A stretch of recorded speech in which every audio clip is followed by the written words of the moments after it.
Bonjour et bienvenue sur la chaîne Apicole. Dans cette première vidéo dédiée à l'élevage des abeilles, nous partons à la découverte de la première ruche d'élevage, la ruche d'élevage des reines.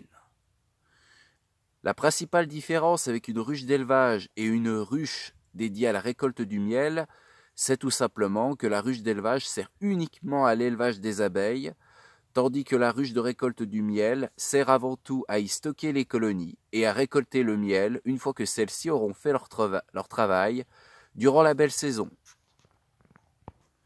Une ruche d'élevage se différencie d'une ruche à miel déjà principalement par sa fonctionnalité que je vous ai déjà évoquée, mais aussi par le fait qu'il n'y a pas besoin d'y ajouter de hausse. Le but de cette ruche n'est pas d'agrandir la colonie présente à l'intérieur, mais juste d'élever les abeilles, afin de provoquer, si vous le souhaitez, un départ de colonie. En quelque sorte, c'est un début de création d'une colonie d'abeilles. Par conséquent, une fois que celle-ci sera assez forte, vous pourrez la transvaser à l'intérieur d'une ruche à miel. Mais cela fera partie d'une prochaine vidéo. L'extérieur d'une ruche d'élevage ressemble énormément à celle d'une ruche à miel, si ce n'est peut-être sous certains aspects. Par exemple, celle-ci déjà comporte plusieurs sorties puisqu'il s'agit d'une ruche d'élevage. On peut y installer au total 4 colonies d'abeilles à l'intérieur pour que celles-ci puissent élever leurs reines. On y trouve bien sûr une entrée avec une petite grille, un plan de vol, ainsi que juste au-dessus, un toit pour la protéger des intempéries.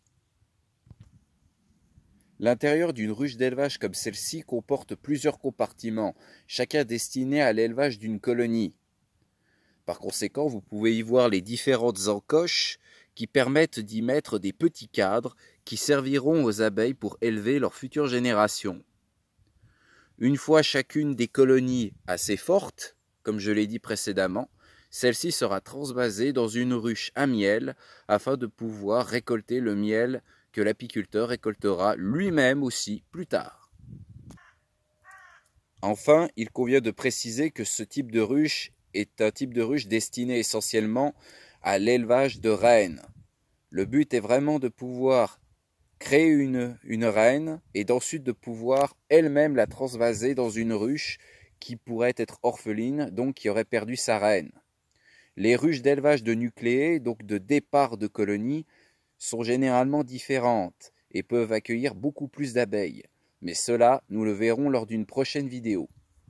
Si vous souhaitez savoir quelle est la différence primaire entre une ruche d'élevage et une ruche destinée à la récolte du miel, je vous invite à voir la vidéo faite sur les ruches précédemment. Le lien sera présent en description.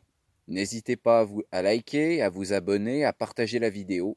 Et je vous dis à très bientôt pour de nouvelles aventures apicoles.